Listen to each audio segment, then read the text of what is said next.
very belated Happy Women's Day to all women around here. And thank you so much for coming because we know we have a big rally today, but you all still came, so we really appreciate it. Thank you. I would like to offer my thanks to Nita Bajoria ma'am and Baisakhi ma'am. Both are exceptional women authors and have written diverse works. Nita ma'am has written a lot of different varieties. She has written science fiction, children's fiction, then graphic novels. So, and you have a lot of women characters in your themes as well. So, a perfect author to have the panel discussion today with. Baisakhi Saha has written a memoir. In her work, she has penned down all her journeys throughout her life. So she has written her basically, I would say, travel journal sort of magical story. How she traveled all across the globe with bare minimum and she survived the most dangerous of situations just because she knew that the universe was guiding her. So we have two different type of authors, two women authors who have written amazing works, and I'm sure you will love the discussion as well as their books. I would also like to thank Mayura auntie. I think the number of thanks I can give you will run out of time. So you've not only given us a bookstore over here, but you've given us a home. You are almost a part of the family over here, and she is a very powerful woman, I must say. So she's an inspiration that I look up to. So running the bookstore, competing with the commercial bookstores, corporate bookstores, and making a safe home for all the book lovers over here, inviting them. So thank you so much, ma'am. That's all I can say. So, yeah, so we can start with the session then. So, since we are celebrating International Women's Day today, my first question to all three of you, in fact, would be, in today's time, what does it mean to celebrate International Women's Day for you? Like, we are normal women sitting in a country called India. We are not connected politically or something that, we can gain something out of this moment also. So, what does it mean for you to celebrate International Women's Day in today's time? Uh, Thank you, Khushi. First of all, I would like to thank Bookworm and Mayura Storyteller.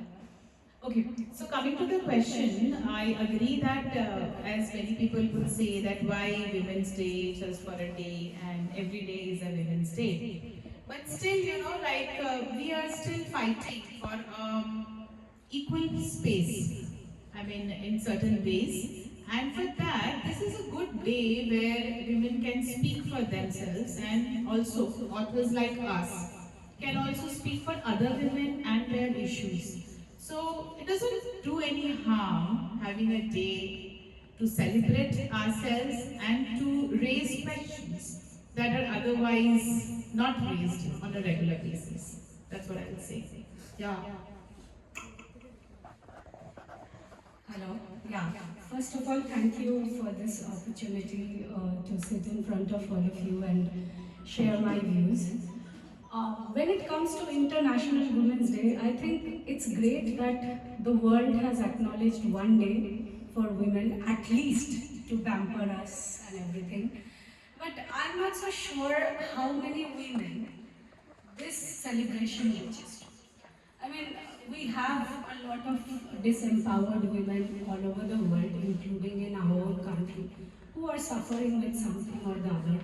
And they probably have no clue what International Women's Day even is, right?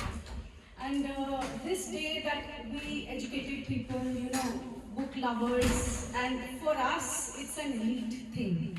But there are women who are struggling, who probably don't even know what their rights are. They are always in self-abandoning, self-sacrificing, self-sabotaging, self-hatred behavior. So how do you take this Women's Day concept, pampering women, celebrating women to them? The day we can reach those women, that day I will say that this is truly an International Women's Day. Otherwise, we are elite people, probably the cream de la cream of society who have the privilege, or even if we have come from unprivileged backgrounds, we have made a space for ourselves where we can be seen, we can be heard, our voices can reach to others. But there are so many who don't even have that privilege, who don't even know what rights they have. They are in continuous, action of self-sabotaging and self-abandoning behavior.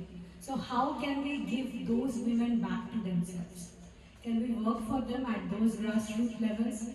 If we can, then it will be even more beautiful to celebrate this day as International Women's Day.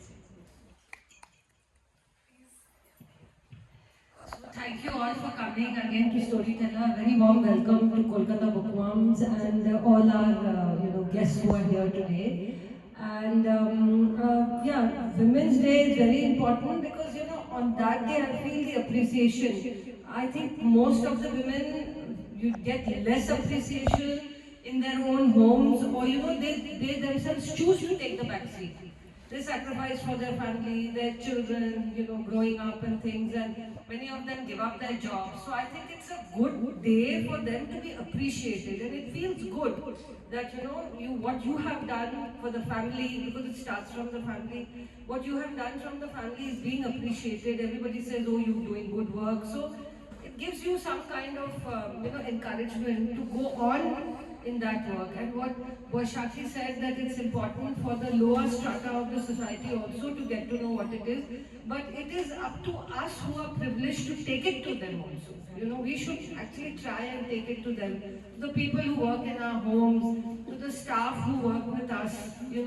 I think it's best that we tell them and then they tell their families. They have girls in their homes and things like that. So I guess education is meant to be shared, imparted. That is what the main aim should be for all of us. So the 2024 theme for International Women's Day is Invest in Women. Obviously, if we are taking this as a theme, it means that women are not getting the kind of investment that they require, that the other section of the society has really been subjected to. So why do you think that even today, when women have proved their worth, like they have more than proved their worth by doing the work that they are doing, and but still so many of the big companies and everyone is very skeptical to invest in any venture which is related to a woman's name, which is handled by a woman.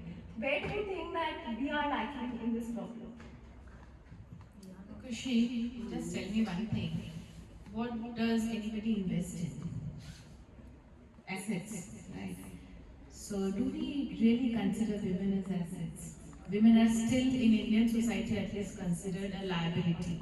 So who would invest in a liability? So probably this theme is somewhere trying to focus on the fact that women are also assets and we must invest in them. So that means we are yet to prove ourselves as assets, which is the very, very important thing to do. Women nowadays are excelling in any field given to them, and they are gradually proving themselves to be really an asset. So I think we should all work together to invest in ourselves, because we are the first ones to invest in ourselves. We have to believe in ourselves first. So if we invest in ourselves, then everybody else will also do that.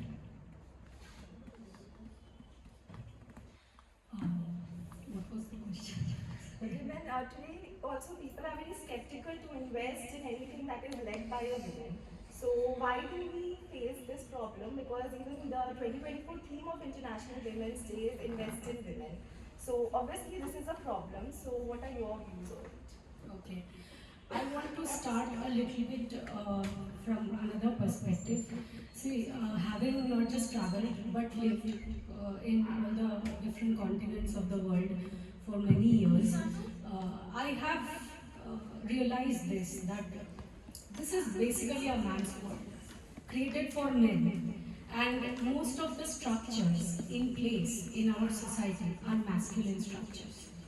Now, if I go back to the past, there was obviously a power struggle, and men tried to, dominate women. And the reason behind that is because women have certain creative powers, like we can hold a baby in our wombs, we can give birth to life, and intuition and wisdom and the way we connect with nature, the way we connect with people. these things are foreign to men. It doesn't naturally come to men. So, in an attempt to, when they didn't understand these gifts that women have, they tried to suppress them. And that's how religion was born. Relationships, the whole dynamic of relationships was based on that. And for years and years, like many of you would be aware how women who had psychic powers or who were naturally, natural healers who could communicate with nature, bring herbs and plants and cure you without medicine. Those women were persecuted. They were burned at the stakes. This was an attempt by the church to control and to create fear in people's minds. And because they were worried, if people knew the divine power that each one of us have to heal ourselves, to co-create with the universe, to have magical experiences. If everybody is empowered to that extent, then we won't need so many things in society. We won't need all this pharmaceutical industries or doctors, or we won't need to go to churches. And who will pay the donation? So this power struggle began, and women kept being oppressed for many, many years. And this thing is called chauvinism, right? So because, see, nature always tries to balance. So because there was chauvinism, women were suffering, and there was an imbalance in the world. So from chauvinism was born feminism. So then we have one extreme here, where women are being oppressed. Now women came up, and even though feminism started as a way to give rights to women, then women also started in many ways oppressing the men. So now we have wounded masculine and wounded feminine. If women are not empowered, it's because men are also not empowered. When you try to have power over someone, which men are trying to do, because they don't understand women or the power that a woman has, innate power that we call, then what are men doing? They are suppressing us, right? And this power imbalance is created. And that's why we have this Women's Day. It was created to acknowledge what women have, what is inherent in women, right? And it will take a long time for the balance to reverse, but it will, because this is the nature. And one thing I want to say here, that we are always fighting for equality. Women and men are like North Pole and South Pole. Can they ever be the same? No, they are two different poles of the human experience, and they will never be the same. So our fight should not be for equality. Women have their blessings, their creative powers, and men have theirs. Their strength, their, thing. So what we should fight for is equal opportunity, equal pay, equal profit, equal power, but not equality. So women have to understand this. Nowadays what is happening, a lot of women are becoming financially independent. So they are in, big careers. They have, they're doctors and scientists and lawyers, and in the Western world you can see all. Here also in India, women have not stopped anywhere. They are standing next to men. But they have entered the masculine structures. So despite having that financial independence, despite having that buying capacity, women are still miserable all over the world, not just here or there. Because what women want is relatedness, creativity, connectedness, a life of meaning and purpose and passion. And how many women are able to do that? You have to nurture, it's a power, it's a gift that we have to nurture within ourselves. And when we enter the corporate world, we try to do the same things as men. We cannot nurture those qualities in us. Then what happens? We get into addiction, into depression. How many women, high-flying women, are in depression? You have insomnia, you don't have supportive relationships, you have a bad, dynamics with your husband, And the story goes on and on. So I think true empowerment is to nurture our feminine qualities, create feminine structures in this world, just the way masculine structures exist, and do the same work that we are doing, but something that will nurture our inner being. We all have a garden inside, the inner garden, we have to nurture that. And when women are successful in doing that, they will automatically, each woman will be a walking asset. And everybody would want to invest in that. Sorry, I answered that question in a very long-winded way, but I wanted to share my observation because I have seen this. I have seen so many broken families. You know, women are so independent. The, the goal is not to be independent. See, before we had codependent relationships where the goal was to be safe. Doesn't matter if you have an abusive husband, if you have a very horrible dynamics in the relationship, you know that you have to stay together. So those were codependent relationships, and there was a lot of suffering in those. Now people don't want to suffer, so they have rejected the codependent relationships and they have gone to the other extreme, independence. And people are not happy being independent because you have to do everything yourself. Is it fun? Tell me, women, is it fun to do everything yourself? You need the support of your man. You need to feel seen, heard.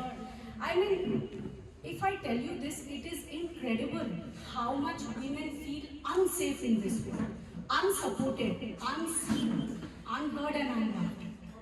Doesn't matter how much money you have. I think this is the common story among most women. So are you able to create an experience where you are seen and heard and loved? And that is when you will truly empower yourself. And what I was saying, we don't need codependent relationships and we don't need independence. We need interdependence. So, you say, I have these qualities, I bring it to plate. You have these qualities, you bring it to plate. Let's play with that. Let's create a new reality. It doesn't have to be according to anyone's definition. It doesn't have to be just gender roles. You bring your strengths and the man brings his strengths. Then you have your weaknesses, which he holds a space for. And he has his weaknesses that you hold a space for. Can we create those kind of relationships? Only then we will have empowered women and empowered men. Because today what is happening, men are acting out of wounded ego. And that wounded ego is lashing out. It is lashing out on, you can see all the wars and devastations and families breaking. A healthy man, an empowered man will never do that. He will protect his woman. But maybe the woman is always rejecting him, or the woman is doing it in a way that he doesn't feel supported or he doesn't feel loved. So it has to be balanced. It cannot be, right now there is too much masculine energy in this world. Feminine energy is lacking. And when feminine energy goes up and we create a balance, that's when we will have empowered men, empowered women, and then we will achieve harmony, true harmony. Thank you, ma'am. So, if you would also like to speak, because you are having your own business right now, and what was your journey when you also maybe started to seek out investment, not only in terms of financial investment, but I think also a lot of mental investment, mental support. So, what has your journey also been like, ma'am? So, it's nice to know that, in this century there are women in so many fields. One feels quite, motivated and inspired that, you take a flight from Delhi to Bombay or Calcutta, and then you feel the captain of the flight is a woman. So how do we feel? Being women, I mean, there's something inside us which tells us, wow. Okay, and then when you get off and then you feel, oh, she flew me, so that itself is inspiring, I think, to be a woman. And women are in different occupations, and there are a lot of business families, very well-to-do business families, who actually are investing in their daughters. When you read the magazines and you see, okay, this person taking over the reins of the family, and it's not only the boys who are taking over, but the women are at par with the brothers around.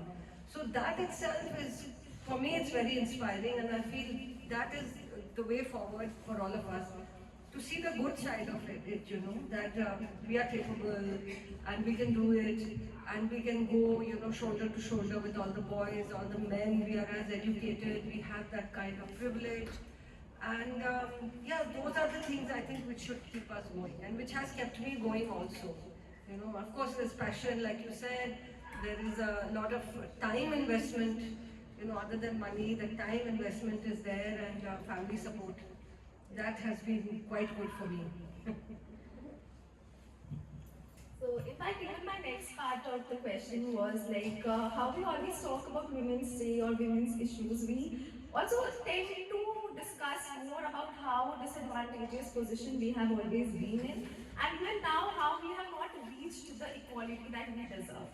But I think in today's discussion, I would actually like to also talk about how we are changing, the world is changing as well, and we are seeing that there have been so many fields and so many structures till now which have always been men oriented, but women have come there and they've just not come, they've owned it up and they've made it their own space. So, in fact, there are so many places where people are like, no, I would prefer a woman, she's at the head of it because I know her strengths.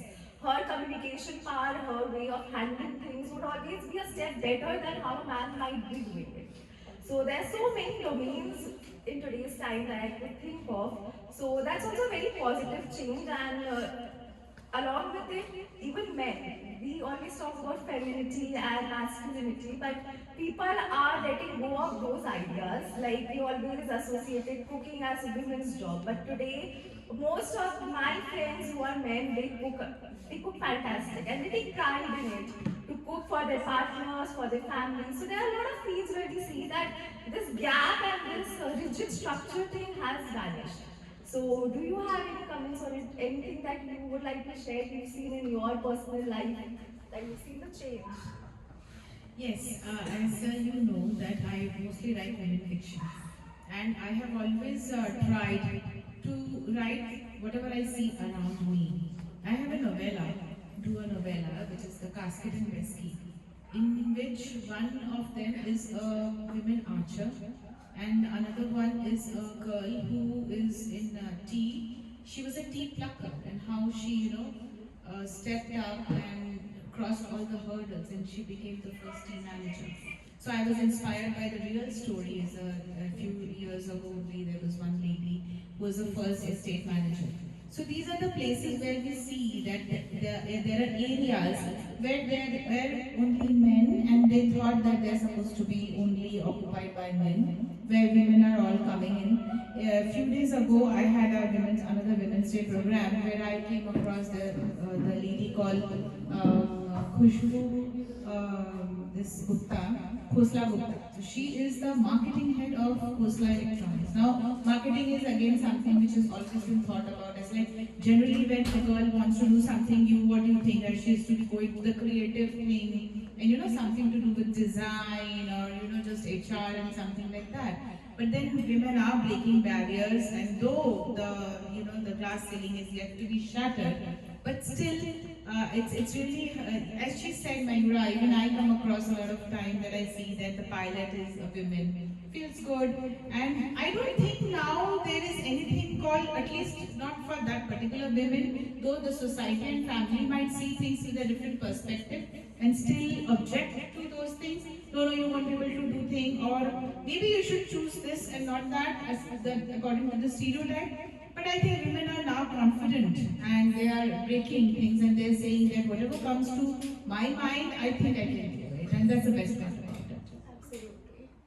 So this is actually the empowered part, like more than anything gaining financial freedom, I think the emotional freedom, the confidence is very important, and today's women, they are actually understanding what is right, what is wrong, and what has been a patriarchal structure, and their conditioning of thinking is always influence. So that barrier is breaking, and that is definitely very amazing.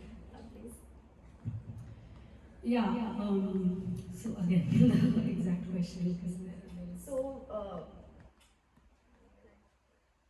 so today's time we are seeing a lot of change happening. So the feminine and masculine rigid structures that we always talk about, people are letting that idea go. We are seeing women entering the what was supposed to be male-dominated areas, and men also taking up things which have always been associated with the women in our society. So there have been a lot of good change. So if anything you would like to share upon you've seen in your life. Yeah, definitely that's true because society is changing as it should. Cultures, the definition, the rigid ways are, becoming blurred. So because of all the, discomfort that we faced in our past relationships, we are, humanity is giving birth to new consciousness. And with this new consciousness, everyone wants to be empowered and to be self-actualized. So I don't believe in gender roles where the woman should cook and the man should, go to work. You define what is right for you. And each person knows that answer within himself or herself. You may be with a man who likes to stay at home and look after the kids, and you may be doing some business, and that is okay. Or the other way around, where the man is providing and you are at home and raising the children. That is another scenario. So each person, each woman defines within herself or himself, uh, for that matter, a man also, what is femininity for her, and a man decides what is masculinity for her, for him, right? So this thing is happening a lot, and as I said, as you all said, society is changing, and financial independence is the first thing that we see in this change. Why financial independence has become so important for women? Because before women didn't have it, and they saw how they suffered, or they would always be at the behest of a man. And if the man doesn't give freely, or if the man doesn't provide properly, then what happens to the desires of that woman, that she would want more money to do the things that she likes? So that's why financial independence is very necessary. At the same time, if you still look at the grassroots levels, like the maids, the domestic help who come to our house, you would see there that women are getting financial independence, they are working, they're supporting their children, they're supporting their families, and the men in many of those households are just staying at home and drinking. How do you tackle that problem? Now she is married, she has kids, she has to look after this family, she works in 10 houses, she earns and she feeds, including her husband. He probably buys his alcohol from her money. So, in this case, why is the masculine so disempowered? Or maybe he just has it easy. So, there are certain things about men and women that we have to understand. If the woman is going and feeding the family, she also has to make the man do his work. Sometimes he even leaves her, he has other relationships. So we have a lot of dysfunctional relationships in the name of marriage. Get married, that is great. If you have a supportive spouse, you have a good marriage. But when I look at the, a little bit lower class in society, none of those marriages are functional. Most of them are not. So what's the point of marrying and, are those women empowered even though they have the finances? And we have to change that also. So I think what we need is a lifting of our consciousness to understand it's not just, okay, I'm independent, I'm doing this, great, you are making money, great, you fulfill your desires, because sometimes the man doesn't even know what your desires are, right? At the same time, we have to also understand the consciousness. In what ways are we also disempowering the man? Allow him to be a man for you, right? And you can also be a woman for him and have your desires and everything. So we are a long way to get there still, but we are going. Someday, hopefully, we will attain a balance where I'm not saying we will be the same as men, but we will have a balance where our power will be recognized by men and their power will be cherished, celebrated. Baisakhi. Thank you, ma'am. So I would like to ask the next question to you, Nita ma'am, regarding your book. So in your graphic novels, The Urban Chronicles, you mentioned you basically written about an urban middle class housewife. So what made you choose that particular character? Because you know many times in today's literature we see that the writers are also portraying empowered women, women who are working and everything. But you chose to write about a section and you wrote it very raw, in a very raw manner, because there are some things that initially when I read, I felt like, oh, how you can say like this. But when I realized that, okay, their life is actually about that only. I would like you to more talk about it, but what made you choose them as your main characters? Yeah, Khushi, I chose urban middle class women because first of all, urban women because I live in a city and you know like I'm more exposed to urban life. Middle class women as per se the middle class is the least talked about. You know, you either talk about the top-notch people or we talk about those who are underprivileged. But this is, I think, the most neglected area. And then you're talking about women, so you can understand that there's like neglected and neglected, right? So nobody speaks about them. They are thought of like what happens. What is your view about an urban middle class woman? People will say if you're coming from a village, they'll say, okay, fine, that she's a village woman, she's suffering so much, or she's living in a very difficult situation. The upper class women has this. But what about the middle class women? They have certain things, but then that is camouflaging what all she's not having. The powers, their desires, what they want to do, their achievements, how they have to replace it with the willingness of her husband and the duties of her daily life. I think that is the area which has been least spoken about. That is why I thought that there's a gap. I found a gap, and I thought that I need to speak about them so that they can also read and relate and understand that okay, fine, people know about me, they're talking about me. We do exist. I think middle class women do not exist. It's very difficult to locate them. You know, they're kind of vanished. They're there, but as a watermark. So I just wanted to bring them out. That is why I chose middle class women, urban middle class women. Thank you.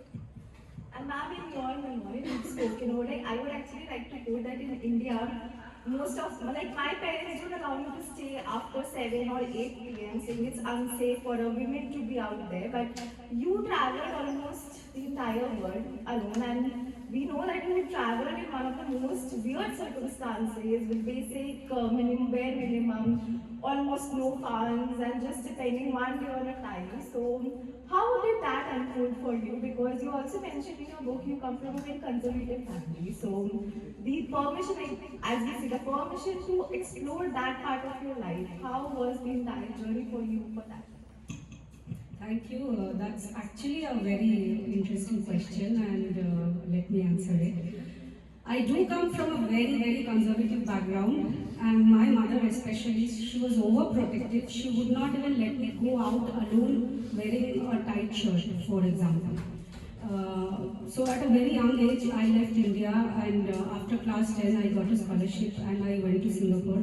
I was in a high-flying career, computer science. I was learning German, doing computer engineering, but I was not happy with my chosen career, and I didn't know what would make me happy. I was not in touch with my own wants, wishes, desires, and dreams. I was following the crowd. What everybody told me was the in thing to do, and I was doing that. And this is where I will come to a little bit, quantum world, because when we are not happy, when we are not satisfied, we become a vibrational match to negative experiences in life. Because we live in a quantum world. This is not just physical, it is a world of energy and vibrations. Everything physical that you see, if you break it down to the Einstein's theory of relativity, ultimately it is energy vibrating in different frequencies that you see of physical life. So I became a vibrational match to a crippling back injury, and I suffered for more than 2 years until I wanted to take my own life. I was alone in Singapore in my hostel room, and I used to see life pass by. I used to see my friends do all the good things in life. And before that, I was an athlete, I was a dancer. I mean, I was always agile. Imagine a young girl of, early 20s, like 19, 20, 21, diagnosed with a crippling back injury that has no cure. One night, I wanted to take my life. I stepped outside my university hostel, and I was an athlete. I used to be my college team, even now I do marathons and I walk long distance. I can walk 30 kilometers, 40 kilometers without getting tired. So I was like that then.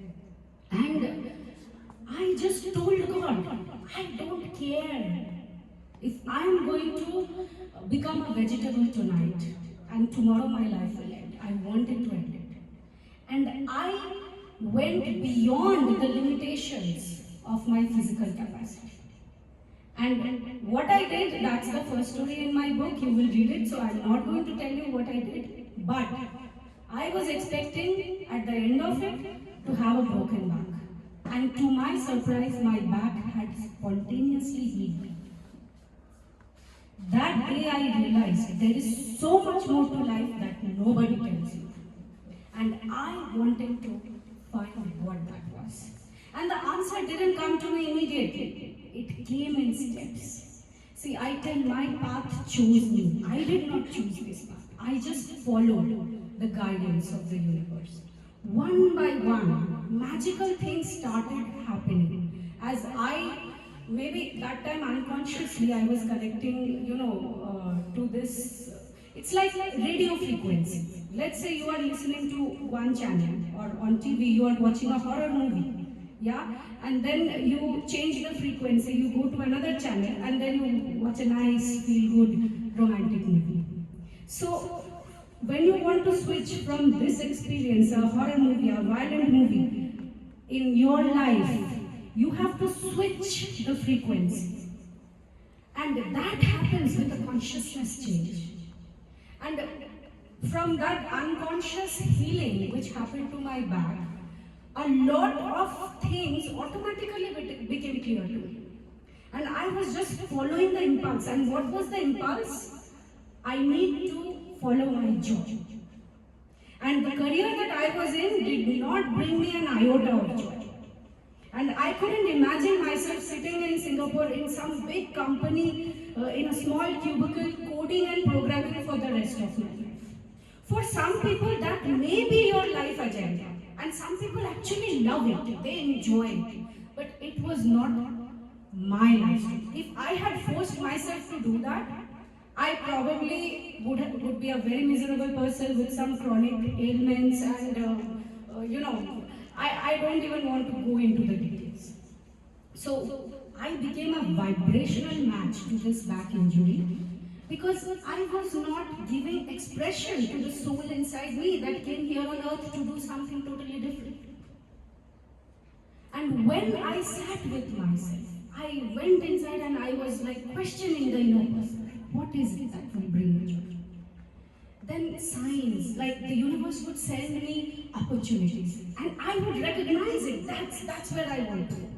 And again the doors will close. The moment I thought all the doors open for me, I will try to enter the door and it will be closed. Because I was not ready for it. I had to prepare for it.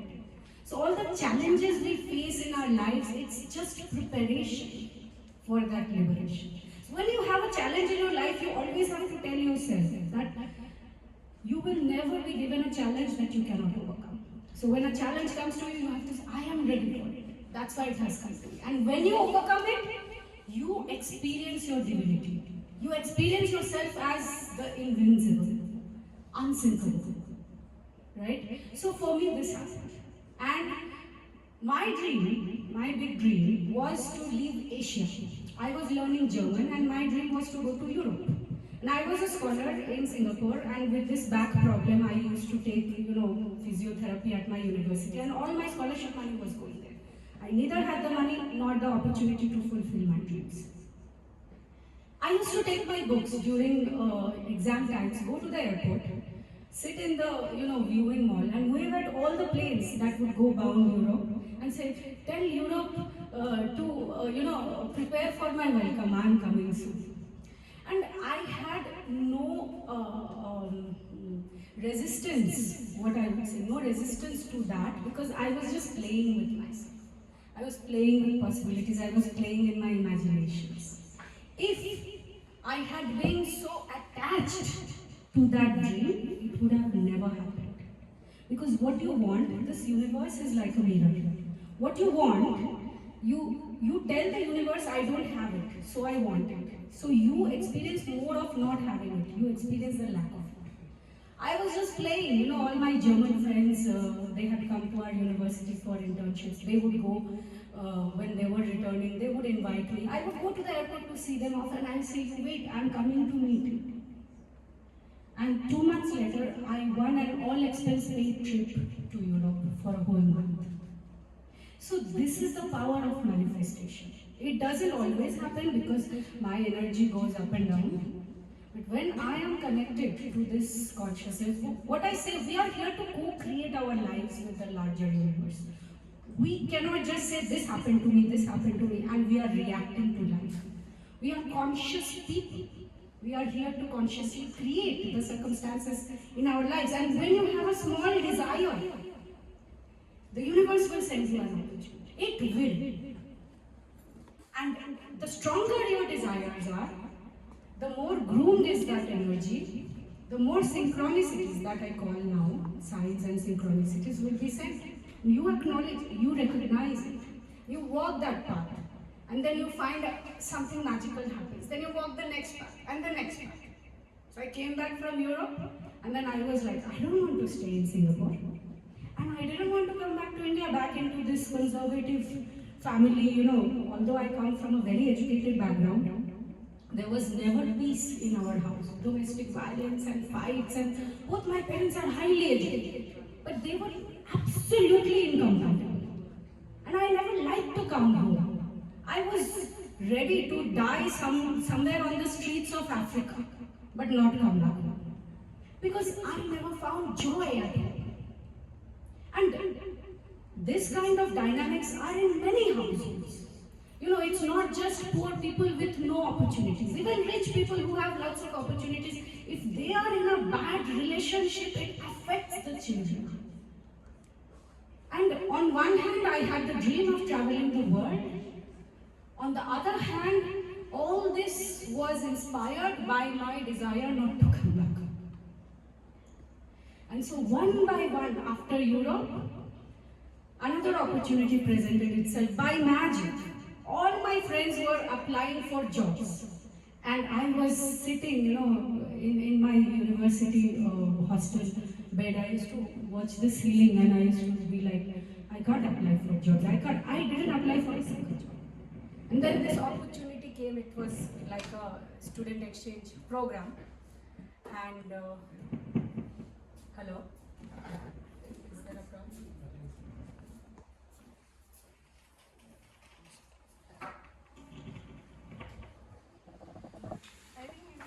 It is audible. Okay, so then another opportunity came, and surprisingly, I had a bond. So I had a scholarship for 6 years. Everything was paid. So I had to work in Singapore for 6 years, and there was no legal way I could escape that bond. And I had resigned to that fate, But I always say the difference between fate and destiny is that fate is predetermined. There is no place for free will.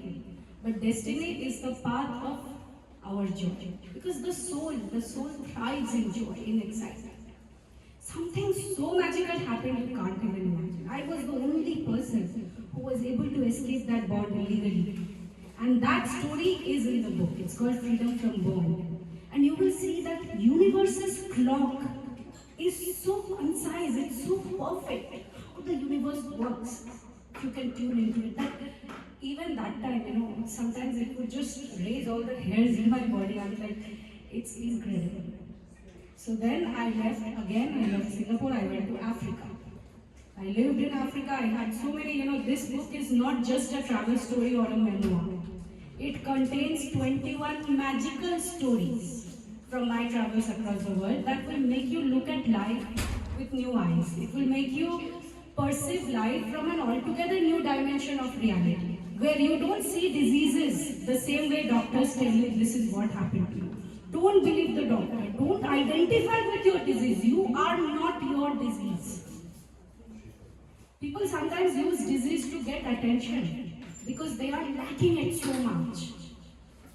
And the best way to give yourself attention is to sit with yourself, sit with your desires, sit with your dreams.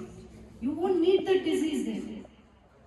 So everything, the way you see death, the way you see challenges, the way you see security will change. So I have 21 magical stories. I will give you one small example. So I don't have to tell the rest.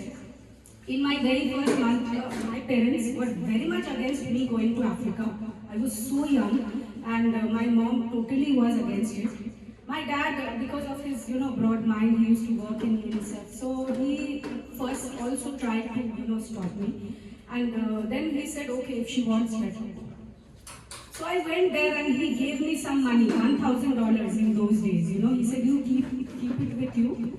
And I took a foreign internship where I was earning like $200 a month. If you calculate it, it's about, very small money. And in my very first month in Africa, I was robbed of all that money. Zero. I lived in Africa for 1.5 years. I worked there.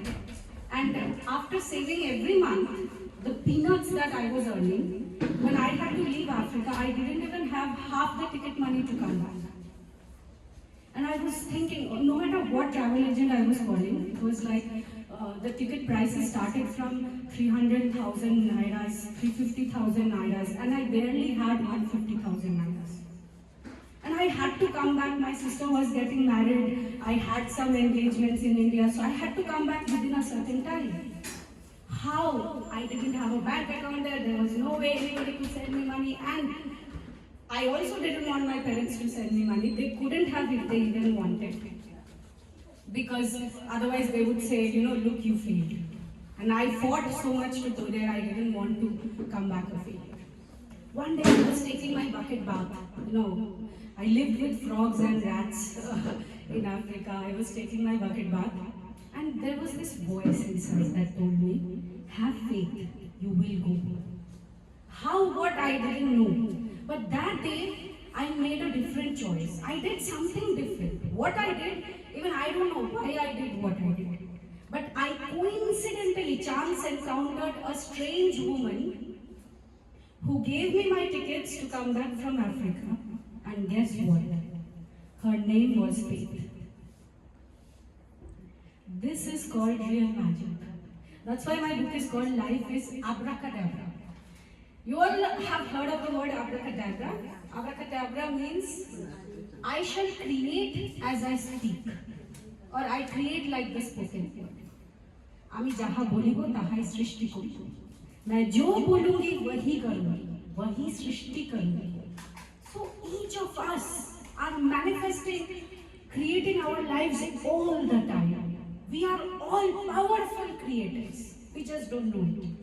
So the question is not that we don't have the power to create. The question is, why are we creating what we are creating? If we find ourselves in realities that we hate, that we don't like, we have to look inside. And we have to change the story inside. Right? And then, once we change the story, we will find evidence in our external reality. We have to follow that evidence. And then reality will shift for us. It's a consciousness change. We can work against violence, against this, against that. It doesn't work like that. Because when we are working against something, we are creating more of that energy of restlessness, violence. It's just tune into a different frequency. Like I said, tune into a different radio. And I found myself in the most dangerous situations. I lived in Venezuela where they shoot you before they loot you. I was robbed at gunpoint. Even in Costa Rica, my house was robbed. My landlord died in that house robbery. But how divine intervention saved me and what I learned from that experience. The true security is inside. No matter how many bodyguards you keep, how many insurances you make, it will not save you from diseases or death. But what will save is what you say inside. And so many times it happened, that at some point I felt there is some higher power that was protecting me. And my faith was in that power. Because there were, sometimes people would say, aren't you afraid to go alone? I was so young, young unmarried girl. Everywhere you go, everyone wants to take advantage of you. So they're like, aren't you afraid? And I used to say, what's the worst that can happen to me? I will die and that's okay. Why was that okay? Because I came from a crippling back injury where I wanted to kill myself. And I got new life. So death did not scare me anymore. I wanted to embrace it. So I was like, what's the big deal? I got robbed. I had to face the Venezuelan military. They are like very, very hot people. And how I escaped those situations and came back unscratched, not a scratch in my body. Not anybody could hurt me. And I think the reason being a woman, it makes the story even more powerful. Because there was nobody to be on my side, to protect me, to help me. There was nobody. And that's when I learned this communication with the universe, because this was my only protection. So I used to surround myself with this light. I used to play in my imaginations. Imagination is creation. I would walk on the road, I would see some shady people coming, and I would tell my guides, make me invisible. I know it's very strange to sound, and I was not invisible. But in my mind, making myself invisible meant I would not be a target to those robbers on the road that I can see while I'm walking. In Venezuela, where I lived in Maracaibo, people don't walk on the streets. I used to go for my runs, I had to do my marathons, and otherwise I wouldn't stay fit and my mind wouldn't work. I was in extremely stressful environments where I had to protect myself. And another thing, I could not fall sick because I didn't have money to go to a doctor. So I also learned how to stay disease free. And I teach these things, and this book is just the tip of the iceberg. 21 stories. There are thousands. Thank you. So, Nita ma'am, the next question before I ask, I think your book also talks about a little bit, so I would like to know about your version of it. Like you also mentioned in one of your stories how, women are taken granted by their family. If they have some nagging doubts or anything, their concerns, or sometimes even as basic as an overthinking, which is futile, but that is a part of what they are currently thinking, and they are also suffering. No one likes to overthink, but all these concerns and all these thoughts are often neglected by saying that, oh, why are you thinking, forget it, do your work. And there's always a communication gap even today. Like I can say from people around me, I know. So we have achieved financial freedom. We are on the path of achieving financial freedom. But do you think, because, and I think this is a question for you, ma'am, you and all the audience in fact also, that do you think that in today's time women are getting the equal dignity and the power to make decisions in their family? As financial freedom is okay, but is the dignity and the power there with the women in the families? So since you wrote about housewives and middle class women, so wanted to know your thoughts about that. The thing is that, though of course nowadays there is a lot of financial independence, and that is where women are really gaining. But I think culturally, the way especially India is, and maybe in other parts of the world, it is yet for a woman to create a space of their own. I mean, this is really a very sad part which you said, that say in the family, upon very prime decisions, I feel yet men take larger portion. Even I have seen in many places. I would just mention a little bit like my husband and I we are into modular kitchens. That's an area where women should, basically reign as such according to the present scenario. It is said that, yeah, this is your place and all that is said. But when it comes to designing a kitchen and spending, it's the man decides. In most of 90% of our customers, we see that men are deciding what will be the design and how much we need to spend. Whereas still now, women spend most of their time either cooking or other at least supervising them. So this thing is there. So that fight is a different fight. So that's a family fight. Is gaining in your society a space is a different fight. As Baisakhi was also telling, that having a financial independence is something which we are really gathering momentum. But I think this part is again which we need to gather, because this create the problem that will happen, or we are also getting into, is that women will start seeing that being outside a home is a very good space. We are at least, recognized as, okay, I'm a manager, I'm this and that. But back home, that same person, even you must be remembering Indra Nui telling this thing, that when she came back after a hard day's work, she was asked by her own mother, not mother-in-law, that do you know there's no milk in the fridge? And that's stunning. And coming from a woman who has achieved so much, how can this happen? This is really, really sad. But again, as I would say, that the way we are creating a space for ourselves in the outer world, it is us who can do this. And I think the first step to this is to learn to say no. This is somewhere we all women lack a lot. Even men sometimes do not have much say in their family. I have seen that also. So if anybody who, see, family, in India especially, there's a structure. There's a head of the family, and then I don't understand this. This is like the king's rule, the king is the ruler and all the prajas. I don't think this should be there. A family is a group of people, and each of them should have a say, including the children. Even they must have a say. Right? So, this head of the family, whether it's a man or a woman and other people not having say, is not good. But what happens is that we women have been told since our birth and everything, and culturally, adjust, and try to manage. Saying no is something they do not know. If anybody, if it's an outside field, inside field, any field, if they want to do something, they have to tell other people that this is the line I draw, and please do not cross it. And I'm not going to say yes to everything the entire world says. Do not let yourself be exploited wherever it is. So this is very important, of course. And I think slowly, women are gathering their courage to say things, and of course, there's a change we are seeing and taking. Thank you. Would you also like to take? Yes. So I'll take it from there, Nita ma'am.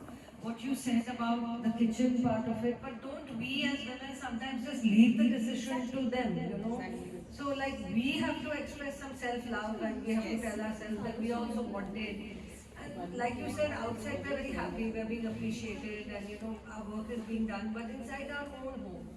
So one way I feel is like, we have to sort of educate our own sons at home, our own daughters at home. That's very important. So very recently I was having a conversation with my son. He's just gone to the US, just settling down. It's about a year and a half. And he's 30, so obviously he's thinking of getting married, and he was discussing this with his dad and me. And he said that, no, I want a girl. I have got now I'm 30, and now I know what I want because I've gone through many relations, and I kind of zeroed down to a woman who's working. He said, I'm very clear that I want her to be working. I want her to be driving a car. So, he is thinking, this generation is also thinking of giving equal rights to the women who's going to even come into the family. So I think they are the generation whom we've got to empower, whom we've got to speak to. All you young people here, you need to be empowered, you need to speak to yourselves who you want, because you're the next generation. So that's important. And from where we have come, from the Parda system to actually right now. So I think there is a future in our children when we take them forward, we tell them, and they take their own choices. And that's important, you know. Yeah, I would also like to add this is very important that we as women are mothers to all our sons and daughters, you know. So that is the first step. Charity begins at home. That is the first step towards a better humanity where we should tell our son that it's okay to do things which girls are supposed to do. If we tell them that how to, see women, respect women, I think they are the future, humanity. So that will make a lot of difference. So anyone from the audience would like to comment anything on this if you want? Like, because you all have your own experiences and your own family, like even if not from your personal views, anything you would like to comment on how actually are women empowered? Financially, yes, I would say they are getting in the way, but emotionally and the decision making part of in the family, are they still empowered? Because I've seen families where they are women are the head of the households, as we say, and I've seen family where a woman is not even asked for the big decisions. So, what are your views on it, if anyone would like to share?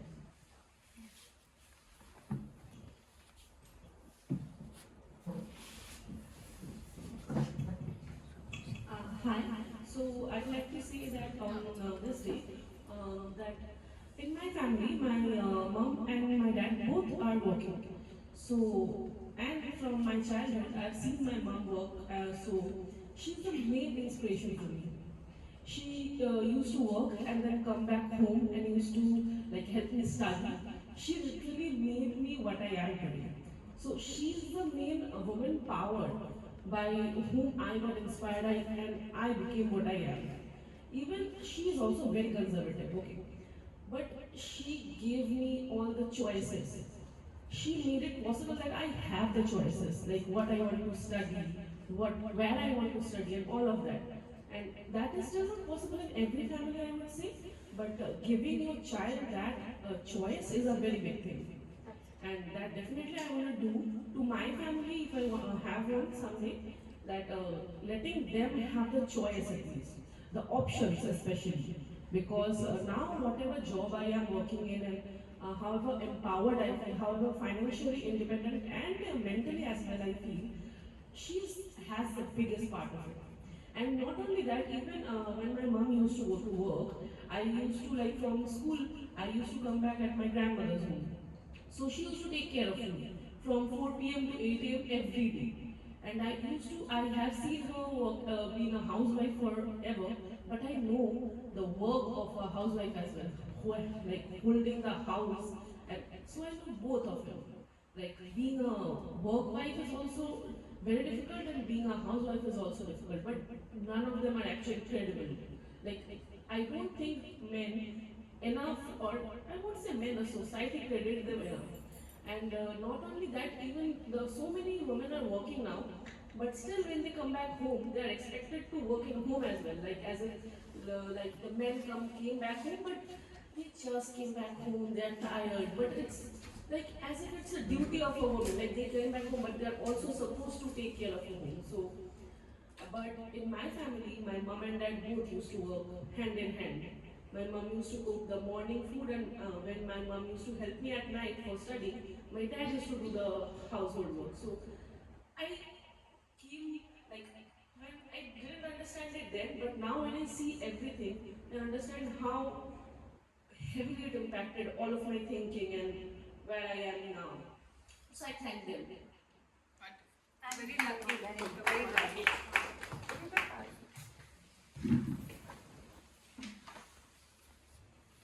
Good afternoon, everybody.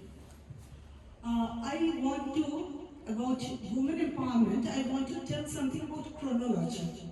I am first telling about my grandmother.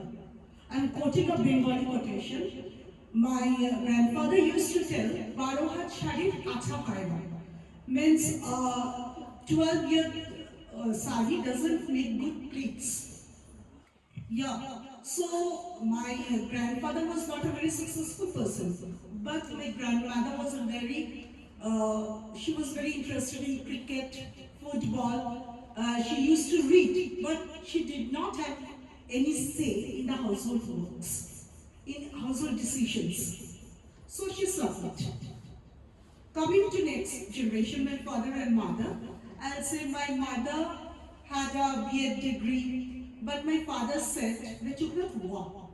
Because if you work, then who will look after us? Who will say, who will cook for us? Who will attend my mother? And who will do all this?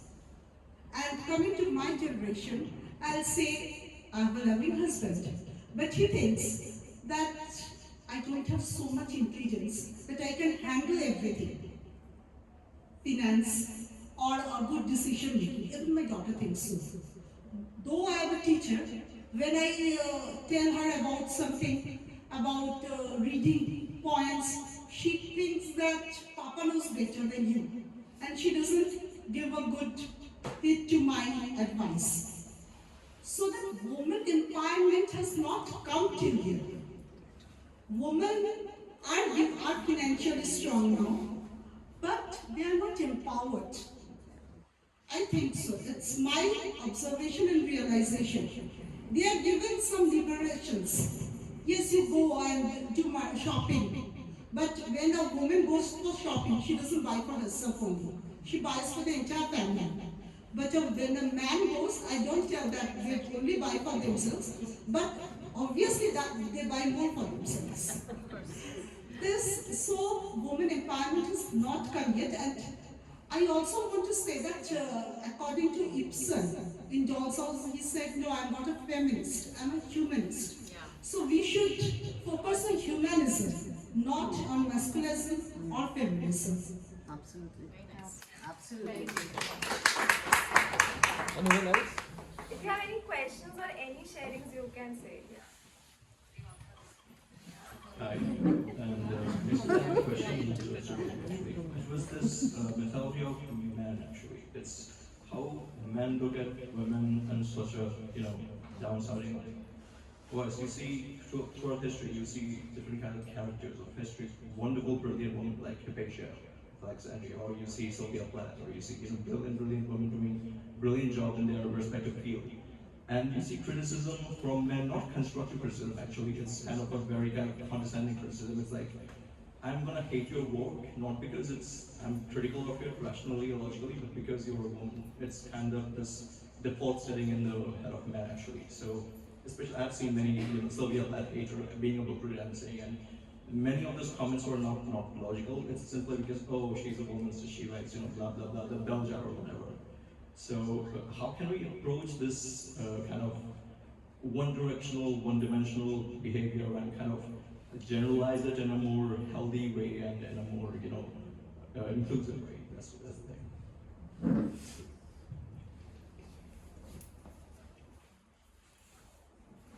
I really love that question, and one thing I want to tell here is that women are mostly judged by their beauty, and every woman would, agree to that. And the problem here is that our definition of beauty is so screwed up. Why I tell you this is because from one society to another society, when you go, the total concept of beauty changes. I'll just come to your point. For men, throughout history, most of the time, a woman is a sex object. They are there for their pleasure. If you look at history, the concubines and the courtesans from the Kama Sutra and all the history that is inherent in our own Indian culture, women are there for the pleasure of men. And to answer your question, when the woman has a mind and she wants to do something on her own, she is looked down upon because most men, like in the times where women were suppressed, they would look at women as just okay, she's just a woman. Anything more than that, oh, she is not stronger than me, because that's how they suppress women, because physically we are the weaker sex.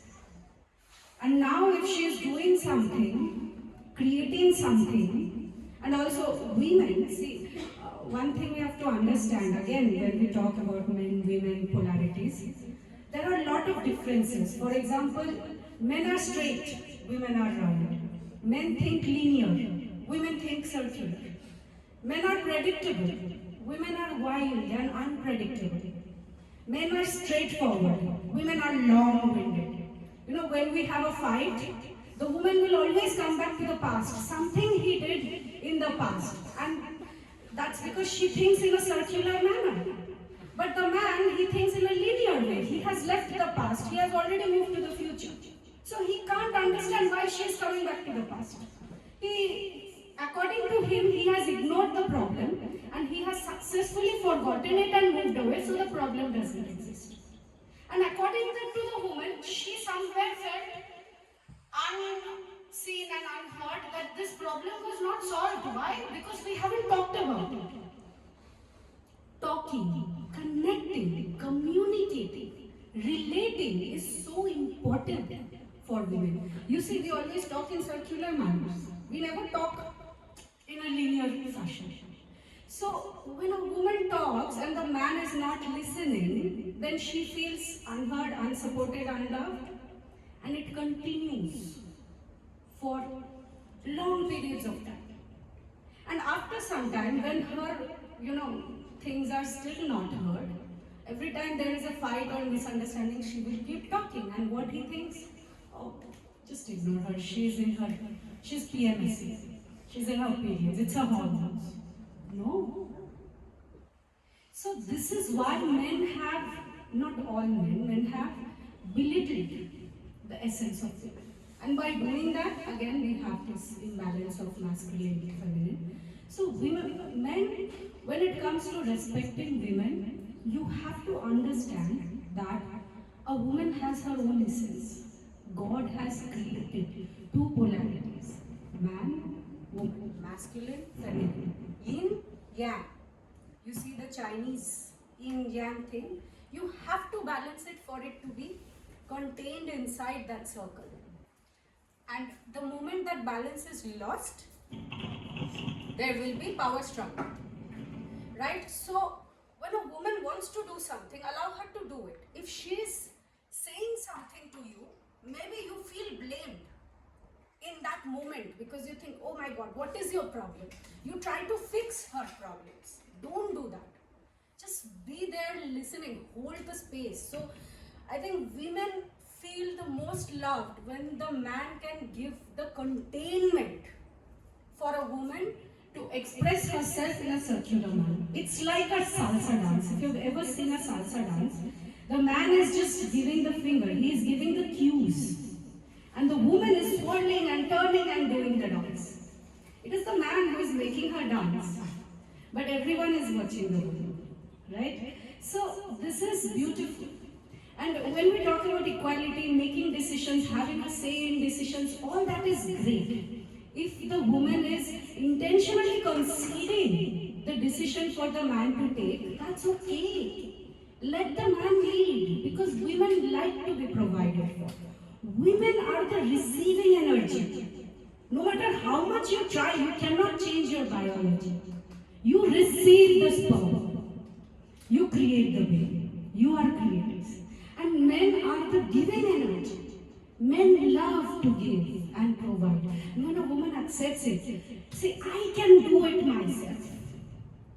It's good. I can lead. I can be my own hero. I can be the leader in my life. But when a man comes here and says, let me share that burden with you, let me give it to you, it feels good. We feel pampered. And we love that attention. So even if these are small things, you don't have to do it. Even if you can open the car door, let the man open it. You will enjoy that he is treating you like a princess. And if you do it, if you don't allow it, then you will never experience that treatment of being a princess, and you will always be grumpy. So woman also has to allow the man. It doesn't have anything to do with gender roles. It has to do with understanding the basic differences between how a male mind works and how a female mind works. And I want to tell you this, every woman is beautiful. Every woman. But some cultures are such that they don't allow you to love yourself. For example, in India, dark skin color is considered ugly.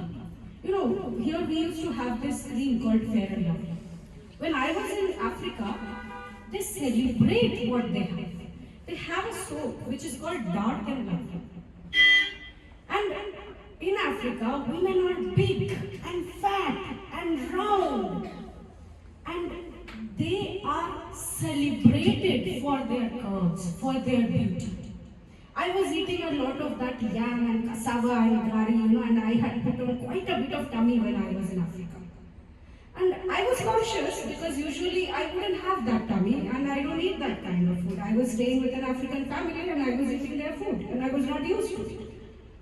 And the men, they came and told me, oh, that's another curve in your body, so it's beautiful.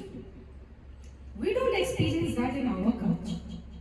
When I came back from Africa, I used to be in the sun a lot with my other friends who would go for tanning. They had come from US and they were whites. I used to go with them. I also used to get tan. When I came back home, I got a permanent tan. I became very dark. And it was Diwali. And I attended this Diwali, I was wearing this cream color sari and I went there. And a man of my dad's age, educated, civilized man came to me and said, you look beautiful in this sari. If only you had your dad's fair color, you would have looked so much better. So what is beauty to a man? What he was taught by his culture, that fair skin is beautiful. You go to Africa, no one is fair there. Look at the women, doesn't matter if she's short, if she's tall, if she's thin, if she's fat. Every woman walks with grace.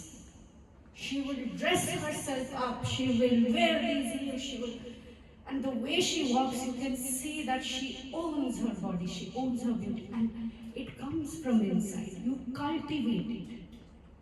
And if your culture, I always tell people this, if your culture does not let you love you, look to another culture for validation. Because beauty is so different, in Singapore, these thin white girls, these Chinese girls in their yellow color, they were considered beautiful. You go to South America, you go to Venezuela, you go to a shopping mall, you see these mannequins. And these mannequins have huge assets, larger than life proportion. And when the women, the little girls are growing up, they are vain, they want to attract the opposite gender. They go to the shopping malls, they see these mannequins, and they are unattainable proportions, not natural. You have footballs glued in front of your chest and bigger ones in your hips. So what do those girls do? 13, 14, 15-year-old girls, they go under the knife. They do plastic surgery. Every second girl on the street. Even the domestic maidservant prioritizes plastic surgery over household expenses. That is how vain those South American countries are. You think those women are empowering themselves?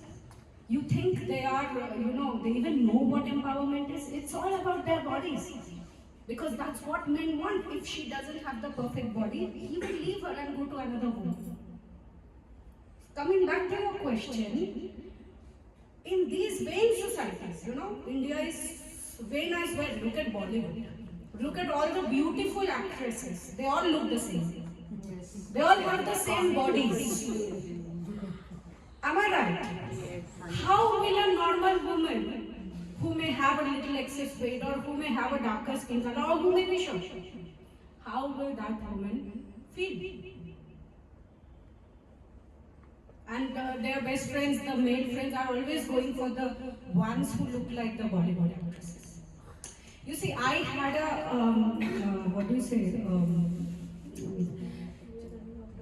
okay, I will not go on more and more, but this is the reality. So if you want to start respecting women, look at them as another part of humanity, another polarity, and they have their own wisdom that can augment your life, that will not necessarily take away from you. The day you acknowledge it, women will feel seen and heard, and equally you will be empowered as well. Thank you. So sorry to cut you No, short. don't worry. I know I was. No, actually, we also have to complete the event before the rally gets over. So that's one of our main concerns to cut the, because we have a lot of questions prepared, but we have to cut this short also. So if you have any other questions from the audience, yeah, there's a question.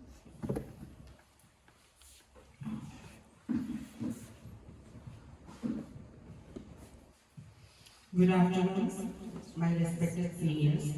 I think I'm the youngest person in the event. I want to have your reaction in my story. Last year, I saw a video, a social experiment video in I think West Europe. That two people, one's a girl and a boy, in the video, acts like their couple, and they are fighting each other. When the woman hit the man, slapped the man, in the streets, all the people ignored them.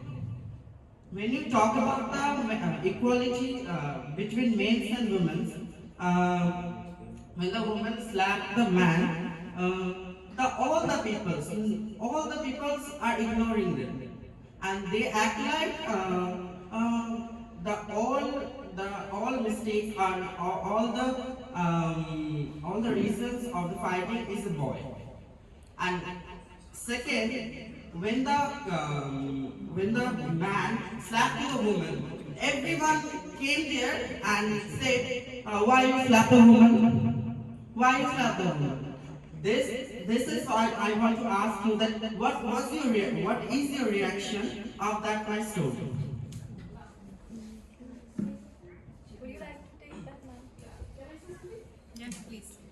Okay, so one thing I would like to say is it's not about, there are so many things that say not all men. Definitely not all men. But I think here all the women has been oppressed by some men once or twice or many times. So for us, for women, it's more like we can't like specifically see which man can do what, and we don't want to test it. So we are cautious from all the men out there. So the same happens because in women there is a ingrained thing called like we tolerate till it's like a long time till it's like intolerable. So the same happens in a lot of relationship as well. They tolerate it till there's no limit. And in so many families as well, as we said that men actually hit the women. The domestic hit, it is Domestic violence. yes, it is very high. And so many of the women don't actually make up FIR and everything because they don't wanna shatter the family and everything. But no one says anything in that as well. And it's not about a man getting hit and no one saying anything. It's about no one saying anything anytime, most of the time. It's about all the women when we go out even in the bus, when we are somehow touched inappropriately, and it's like we can't speak about it all the time. It's not about one situation that a guy got like slapped and no one saying anything. It's about just society's like how can I say ignorance. And when a guy slapped a girl, it's mostly about the force as well, because naturally a guy has more power than a woman. So when he slaps, it's definitely hurt more. And so everyone, whoever is out there, they are concerned like, did she get like hurt? Because when a woman slaps, the guy, what actually gets hurt is his ego, not his face. But when a man hurts, a woman's face and her own self-respect is also getting hurt. So mostly the people who are out there concerned about the physical hurt, not the emotional one. No one cares about the emotional one in the street. Well said. So I think we can wrap the event. So we have a small quiz for you all. So there are very minimum questions, I think 6-7 questions only. So the people who would have the most answers, they would be getting the books by the author. So thank you so much for also giving the books. So the first question, so you can raise your hands. The first question is, I will be saying something about a person, personality, women personality definitely. You just have to say who I'm talking about. So a 1986 born Indian female athlete who was very active till 2003. She has been an inspiration for many young females throughout the Indian and global world. Him, she's a tennis player. So, Sania Mirza. Sania Mirza, yes. He said first. So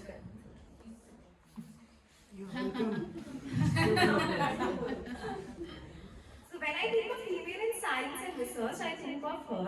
She is one of the most popular female physicists. Marie Curie. You're welcome. Okay, so anything I tell about her is a spoiler in itself. She is the most renowned and celebrated politician in Indian history. Indira Gandhi. Who else? How will you give the quiz prizes? Everyone will answer. But still we answered it This first. is fun, but Yeah, of course. I'm just joking. yeah, I know. As a girl, a bad fever left her blind and deaf. After learning through vibrations and touch, she became a champion. So did anyone answer? Sorry. Yeah, hello. A distinct winner. Yeah. This time. So, this actress became the first black woman to win an Emmy for the best actress in a drama for How to Get Away with Murder. You cannot take part in this. Oprah Winfrey. नहीं. Sorry? Viola Davis. Yes. Yes.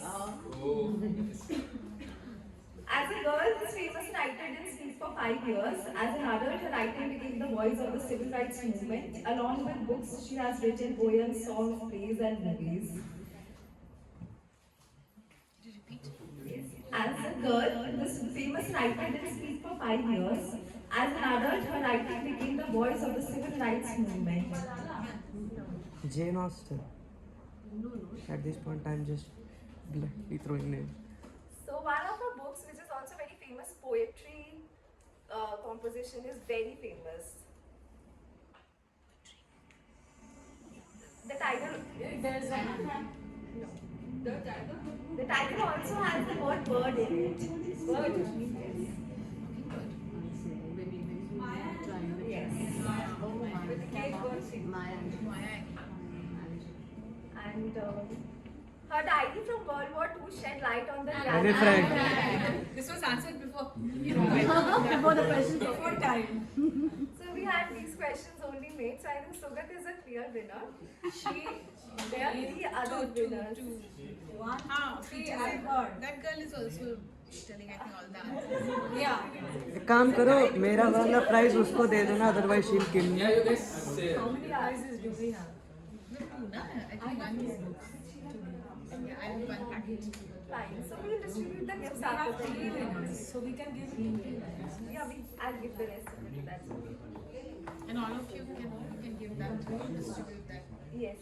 So we also have a small gift for everyone who has attended the session. So please wait, do not disperse before taking the gift. And if you want to purchase, It's okay, we'll keep it. if you want to purchase any books, Mayura auntie has given us a 20% discount on all the collections. So please feel free. And thank you so much for attending the session. And you were a lovely audience. Thank you so much to both the authors for agreeing to do this. And Mayura auntie to always give us the space for it.